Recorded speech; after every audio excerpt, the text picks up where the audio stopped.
As the nation of Israel shut down and the Jewish people all over the world fasted and prayed on the holiest day in the Jewish calendar, known as Yom Kippur, the Day of Atonement, UNESCO, the United Nations Educational, Scientific and Cultural Organization, were preparing to vote on a resolution entitled Occupied Palestine that would reclassify the Temple Mount and the Western Wall by their Muslim names and thus deny Jewish and Christian connections to the sacred holy sites in Jerusalem. This UNESCO vote does not only deny any Jewish historical connection to the most sacred sites in Judaism, but also represents a fundamental assault on our Judeo-Christian heritage. This is the latest example of anti-Israel bias in the United Nations, where Israel's enemies are waging a diplomatic war against the Jewish state. This is a battle for the control of the Temple Mount and is at the epicenter of a battle of civilisations that we are witnessing today in our struggle against Islamic extremism. The Temple Mount is the biblical site where Abraham was preparing to sacrifice his son Isaac. King Solomon built the first temple, where the Holy of Holies contained the Ark of the Covenant, which God's presence resided in. The Temple Mount was also where Jesus overturned the money changers, and therefore is part of our biblical heritage. This UNESCO vote on Jerusalem is also undermining the international organisation's credibility, as it's been hijacked by Islamic countries seeking to delegitimise and attack the only Jewish state in the world. Jerusalem, only under Israeli sovereignty, have these holy sites that are sacred to Jews, Christians and Muslims being protected, and now this UNESCO vote threatens religious freedom in this ancient city. On Thursday the 13th of October 2006, UNESCO members voted in favour of the draft resolution entitled Occupied Palestine by 24 votes to 6. Britain, the United States and Germany voted against this motion, despite the fact that other European nations like France, Greece, Spain, Sweden, Slovenia and Ukraine abstained, giving victory to several Arab nations sponsoring the motion. The text of the draft refers to the Temple Mount as the Harim al-Sharif, or the Noble Sanctuary, that includes the Al-Aqsa Mosque, and the Western Wall as the Muslim site of Al-Buqra Plaza. It is considered the third most holiest site in Islam after Mecca and Medina and Saudi Arabia. The Western Wall is the most sacred site in Judaism, as it's the retaining wall of the Second Temple. It was in the Six-Day War in June 1967 that East Jerusalem, controlled by Jordan, was liberated by Israel in that defensive war, and Jerusalem's holy sites were back in the hands of Israeli sovereignty. Israel's defense minister at the time, Moshe Dayan, gave back the control of the Temple Mount to Jordan to prevent an Islamic war against Israel.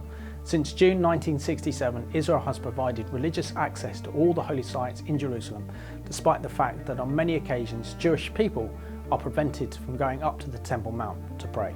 The Israeli Prime Minister, Benjamin Netanyahu, responded quickly to the UNESCO resolution by suspending Israel's membership to the international organisation and made this statement: "The UNESCO theatre of the absurd continues. Today, that organisation adopted another delusional decision that states that the Jewish people have no connection to the Temple Mount or the Western Wall. To say that Israel has no connection to the Temple Mount is like saying that China has no connection to the Great Wall of China, or that Egypt has no connection to the pyramids. With this absurd decision, UNESCO has lost the modicum of legitimacy it had left." Even UNESCO's Director General, Irina Bokova, was shocked by the motion by giving this statement and saying, "To deny, conceal or erase any of the Jewish, Christian or Muslim traditions undermines the integrity of the site and runs counter to the reasons that justify its inscription on the UNESCO World Heritage List. When these divisions carry over into UNESCO, an organisation dedicated to dialogue and peace, they prevent us from carrying out our mission." The Palestinian Authority and the Islamist terrorist organisation Hamas expressed delight in the resolution by welcoming it, and a spokesman for Hamas called it a step in the right direction.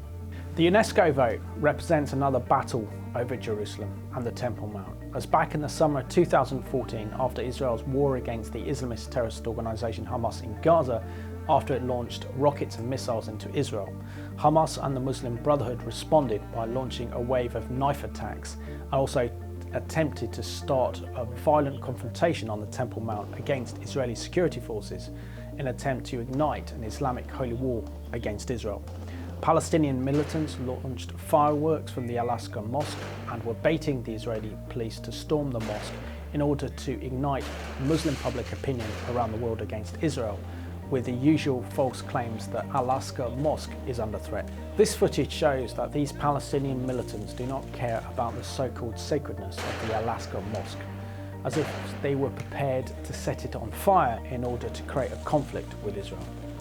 The Muslim Brotherhood have also made claims to Jerusalem and have declared it as their intention to have it as the capital of the Islamic Caliphate, and they believe that if they can capture Jerusalem, then they can defeat the West. Therefore, this UNESCO vote represents a diplomatic war against Israel that ultimately threatens the very security and freedoms of the Western world. In conclusion, the European nations that abstained on the UNESCO vote should be ashamed, because they are denying their own cultural heritage and history, and empowering the Arab nations to rewrite history and undermine the important work of UNESCO for an ugly political agenda. The United Nations should be promoting religious freedom and liberty, not destroying it, and by denying the Jewish people their biblical and cultural heritage is shocking as it is shameful. The United Nations and UNESCO need urgent reform. Otherwise, these international organisations that have no moral authority or clarity will go the way of its predecessor, the League of Nations, into obscurity. The leaders of the United Nations would do well to read the Bible, especially Zechariah chapters 12, 2-4. Behold, I will make Jerusalem a cup of drunkenness to all the surrounding peoples, when they lay siege against Judah and Jerusalem, and it shall happen on that day I will make Jerusalem a very heavy stone for all peoples. All who would heave it away will surely be cut in pieces, though all the nations of the earth are gathered against it. No empire, nation, or individual who has come against God's plan and destiny for Jerusalem has survived, and UNESCO would do well to heed this biblical warning. We need to make a stand against this revisionist history that denies a biblical connection between the Jewish people and Jerusalem, because if we do not confront it, then we are denying our own history and also putting our own future in jeopardy.